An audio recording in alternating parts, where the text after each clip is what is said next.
About 1.5 cups or 300 mils of this pasta water into my bacon pot.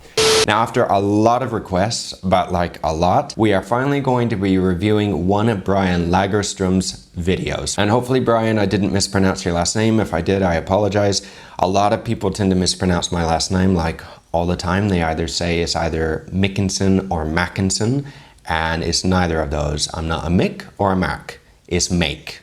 Yeah, Makinson. I make things. In any case, be sure to check out the rest of my videos after this one, reaction videos or recipe videos. And if you do happen to like this, and don't forget to give it a like, maybe a share, and don't forget to subscribe as well, as it does mean a lot to me. Now, let's get started. Today, I'm gonna show you guys how to make a proper plate of creamy, luxurious carbonara. It feeds 2 people and it only takes about 15 minutes. For the average person, making carbonara in 15 minutes seems like a little bit of a stretch, unless you get the recipe down. Because once you start making something a lot, you get a lot faster at it, and then I could easily see it being 15 minutes. To get started, I'll drop a 12-inch saute pan full of water on my stove and bring it up to a boil. I'm using a shallow pan here instead of a deep pot because it comes up to a boil way faster. And for the pasta shape that I'm using for this dish, I definitely don't need all that extra space. Next, I'll drop a heavy bottom pot, in this case a 6.5 quart Dutch oven, on my stove and warm it up over low heat.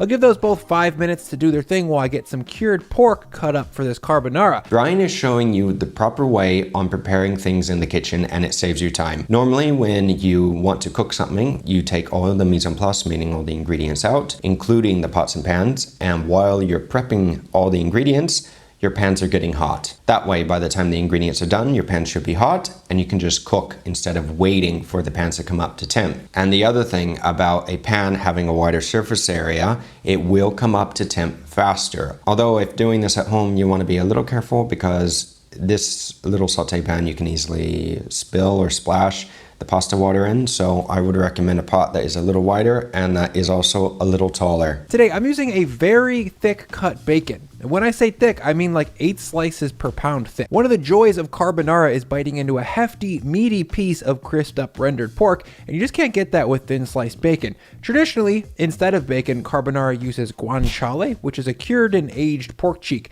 It's not smoked like bacon, but it is delicious and very fun tasting. It's got a little funk to it from the drying process, and it's usually real peppery, which I like.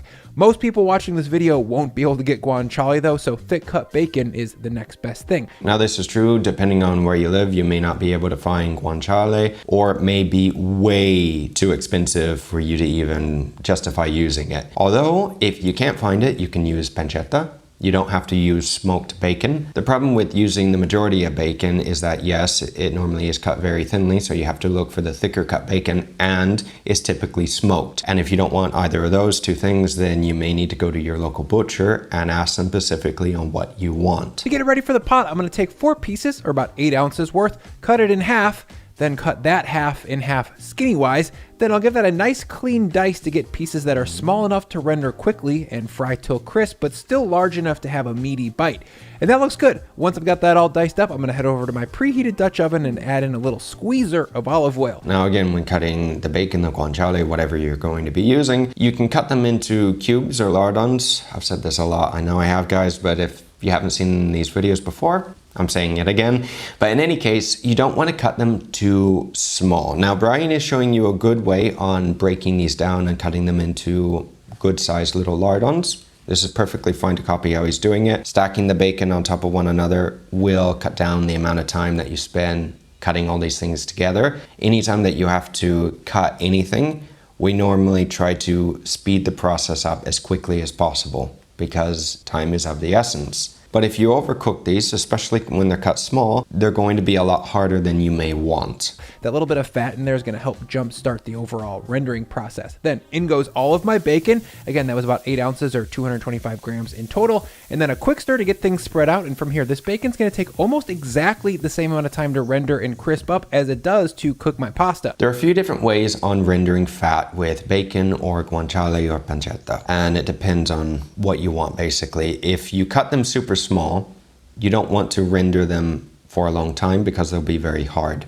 It can be a good idea to heat the pan first, add them to the pan when it's hot, and you get a nice color on the bacon, and it will start to render some of the fat, but not all of it. The other method is to add the guanciale, the pancetta, or the bacon in this case, to the pan first while the pan is coming up to temp. And if you do this slowly, the bacon fat will start rendering as it's coming up to temp. So you'll render more fat out of the bacon. It depends on what you want, but if you render all the fat out with a very small piece of bacon, you'll end up with little pebbles. Over at my saute pan, the water is at a boil, so I'll add a strong pinch of salt and then 12 ounces of spaghetti. I'll spread that out as I drop it so that it's not all stacked in one place, and then I'll come back with tongs to make sure everything is getting fully submerged. Again, this shallow cooking method works really well for quick spaghetti dishes like carbonara or cacio e pepe because the water comes to a boil in like 3 to 5 minutes instead of 15 to 20. The package on this pasta claims it takes 12 minutes to reach al dente.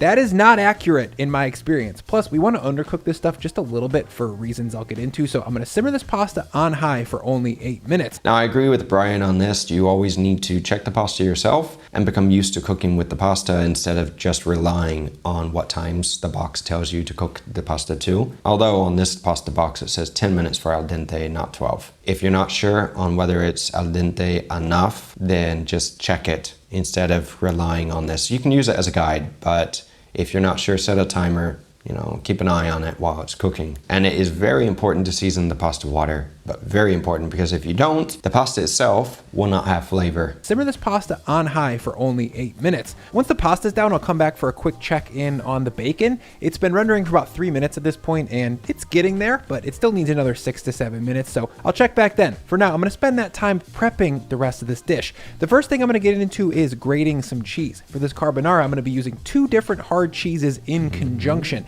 The first is an 18-month imported Parmigiano Reggiano. It's salty, nutty, sweet, umami, and more than just about any other ingredient I can think of, worth every single cent of its relatively high price tag.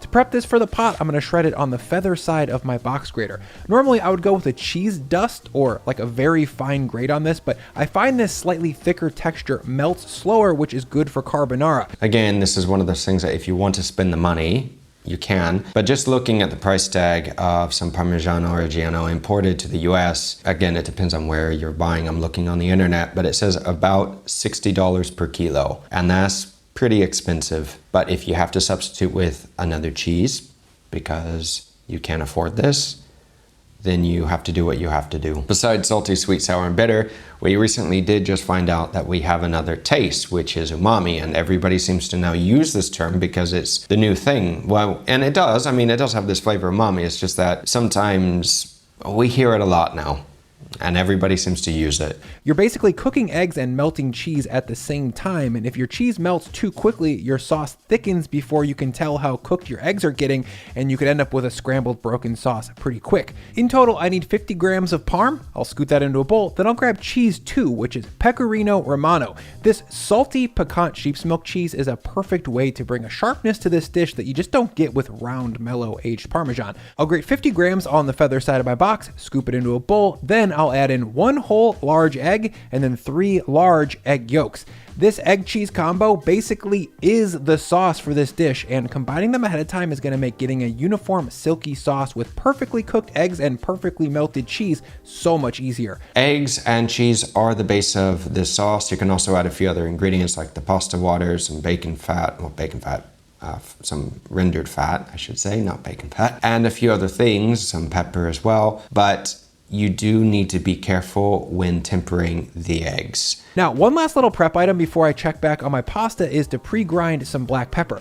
I usually go about 1 gram per portion, or maybe a half teaspoon for this entire dish. If all you have is pre-ground black pepper, that's totally fine. Crack, crack, crack, crack, crack, crack, crack. Back at the stove, it's been about 8 minutes since I started this whole process, and my bacon is fully rendered and getting nicely crisped up. Check out how there's no large areas of translucent flabby stuff. That's what we're looking for. Next, I'm gonna scoot this bacon onto a little plate to hang out while I finish up everything else. Note that I'm not draining the fat onto a paper towel here. That stuff is gonna be a major part of the flavor and texture of this dish, so it needs to be saved. Well, he's not adding as much black pepper as Jamie added in his carbonara video. Now, if you don't really understand the difference between freshly cracked black pepper or normal pre-cracked black pepper that you just have in the cupboard, There is a big difference. Black pepper itself is a spice, and it's a spice that you can overuse. If you add too much of it to a dish, it will increase the temperature of that dish. It will make it spicy. And if any of you don't believe me, then get some freshly cracked black pepper, crack it yourself, and taste it. And taste the difference with the stuff that's already pre-cracked. Because after a while, black pepper loses its heat. And if you are going to be crushing your own peppercorns, I would recommend to toast them before you use them to increase the aroma and flavor. Back at the pot over medium-low heat, I'm actually going to drain most of this bacon fat back in. Then in goes that little pile of black pepper that I cracked up just a second ago. Now a quick stir to get that toasted off, and I'll also scrape up the bottom of the pot to get some of that fond loosened up so it doesn't burn. And then from here, I'll check back on my pasta. Now, one thing you want to be very careful about anytime that you're cooking, whenever you have a pot and you can visibly tell that the center of his Dutch oven is starting to burn, the very center of it is starting to burn, that flavor will transition to the rest of the dish. And unless you like that burnt flavor, you need to get rid of it. You have to get another pot, or you have to scrape this one out and then continue cooking. And you do lose a lot of the flavor, but if it's burnt, you already lost it. After 8 minutes on the boil, these spaghettis are ready for a taste test. So I'll jump in with some tongs and snatch a few out. Texturally, I'm looking for what I call pre-al dente, or just a touch of crunch in the middle. If these get overcooked and too noodly, they're not going to do a good job of holding that silky, luxurious sauce that we're shooting for. And that's right in the sweet spot. So I'm going to grab a ladle and move just about 1.5 cups or 300 mils of this pasta water into my bacon pot. This serves as the base for our sauce, but it's also going to help me deglaze all that tasty fried bacony stuff on the bottom of the pan. To get that up, I'll jump into the pot with a wooden spoon to give everything a scrape, while also trying to be quick because that pasta is still cooking over there. So now the black pepper wasn't the only thing that has turned this pasta water dark. That's all the burnt bits that were on the bottom that he has scraped off, and you can tell visibly that it's turned the water dark. Like I said earlier, the flavor will transition to the sauce. Only about 10 to 15 seconds messing around with this maximum. Then I'm going to use some tongs to move these spaghettis from the saute pan into the Dutch oven. Once both portions of this pasta are moved over to the pot, I'm going to save some additional pasta water so that I can adjust the consistency of this sauce as we go. I'm pouring off 500 mils here just to be safe, but I'm probably only going to need about 200 to 250. In fact, I'll add 100 mils or about a half cup of that water right into my egg cheese mixture and stir that to combine so that the hot water doesn't cook anything. Adding warm water to these eggs tempers them so that the likelihood of them scrambling when they hit the hot pasta is a lot lower. You can make the sauce for the carbonara a few different ways, but using a bain-marie and tempering the eggs can be easier so you get more of a creamy texture. So instead of putting the eggs directly over direct heat, you put this over a little bain-marie, which is a pot of water underneath a bowl, and the steam, well, if you cook it just with the steam, it'll cook a little faster. Basically, it's a similar way on making hollandaise. You temper the eggs until they're thick, and if you do it correctly, you don't have to put the eggs over direct heat. You can just mix everything together, and it makes it simple. I'll come back to this egg cheese in just a second. For now, back at the stove, I'm going to add in another 100 mils or about a half cup of this pasta water into the pot so that the pasta is sitting in about 1.5 inches of liquid. I'll give this a good stir to get some extra starchiness going on, and then I'll simmer this pasta in the shallow water for about 90 seconds or so. Doing this last 10% of pasta cooking in less water ensures that we don't overshoot the landing and overcook the noodles. After 90 seconds, I'll give this a quick taste to determine pasta doneness, and I'm happy. So now it's time to make the sauce. For that, I'll take this pot off the heat, then add in all of my rendered bacon and any of the fat that's left on the plate. Then a quick stir to combine, and then in goes my egg cheese mixture. I'll immediately jump back in with my tongs and stir that vigorously so that the eggs cook evenly and the cheese melts evenly. I prefer this heavy Dutch oven to, say, a saute pan for finishing this pasta dish for 2 reasons. One is obvious. It's tall and thus easy to slosh a bunch of food around in it. And 2, it stays hot for a while, so I can get most, if not all, of the melting of the cheese and thickening of the eggs to happen without even having to have this over a burner. But, of course, I needed to move some cameras around, and this Dutch oven cooled off a little bit more than I would have liked, so now my sauce is just a little bit looser than I'd like. To finish thickening this, I'm going to put it back on the stove over the lowest possible heat and stir it constantly for 30 to 60 seconds, or however long it takes to get your sauce from a wet, juicy texture to a luxurious, velvety, creamy one. Brian is making this a little more complicated than is necessary. You can do it this way, that's fine. You can use the same method that we saw with Vincenzo, with Jean-Pierre, with Jamie, and with others, but cooking the bacon, saving the fat, saving the bacon, draining the pasta water, adding a little bit of the bacon fat back, adding some of the pasta water in as well, scraping the bottom of the pan and adding the pasta into that to cook it a little bit longer, reducing that a little bit until it's then perfectly done, then adding the bacon fat in as well as with the eggs, and then putting that back over the heat to get it the right consistency. It can be a little simpler, a little bit. This happens super fast though, so don't push it too far and keep a close eye. If you go too far, it will start to get gloppy and then eventually scramble. As you can see, this sauce is thickened, but still saucy. It's got a little tiny bit of looseness to it, but it still clings perfectly to the noodles. The only word for it is silky. A lot of restaurants will add heavy cream to their carbonara at this point to cheat the texture, and it kind of works, but it also adds so much weight to the dish and extra fat that, in my opinion, makes this dish no longer a nice light carbonara, but instead a gut bomb bacon Alfredo. It sounds a lot better than it is. Restaurants tend to use cream because it's easier than trying to make this perfect every time a la minute. Now, if we take a quick look at the sauce, it's good, it's not scrambled. However, the consistency of the sauce, it looks to be a little too thin and it looks to have a little too much water in it. To finish, I'll make sure to get a bunch of bacon that's still sitting in the pot set up on top, then a big pinch of aged Parmesan cheese, and then finally a few cranks of fresh cracked black pepper. And there we go, you guys. A carbonara that only takes 15 minutes start to finish and is as good as anything that I've had in Rome.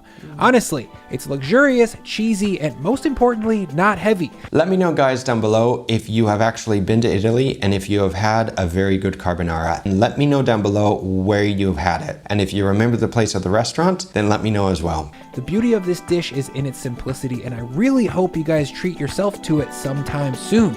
Let's eat this thing.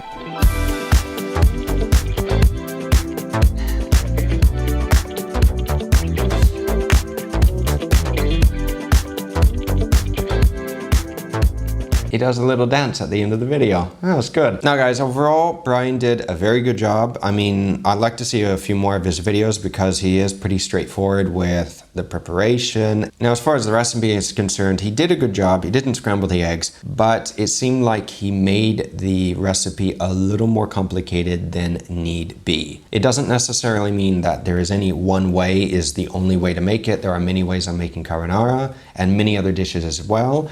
And sometimes another way may be a better way than the original way that you learned it. Now, if we are to talk about the sauce itself looks too thin. It's too much water and it doesn't look as creamy as it could be. But it's not a big issue, and if you guys have tried this recipe, then let me know down in the comments how you like it. And if you have any other recommendations on any other videos as well, then let me know as well. And hopefully you guys have a great week. Be sure to check out this next video coming up here, and I will see you guys again soon. Don't forget to like, share, and subscribe. And until then, take care.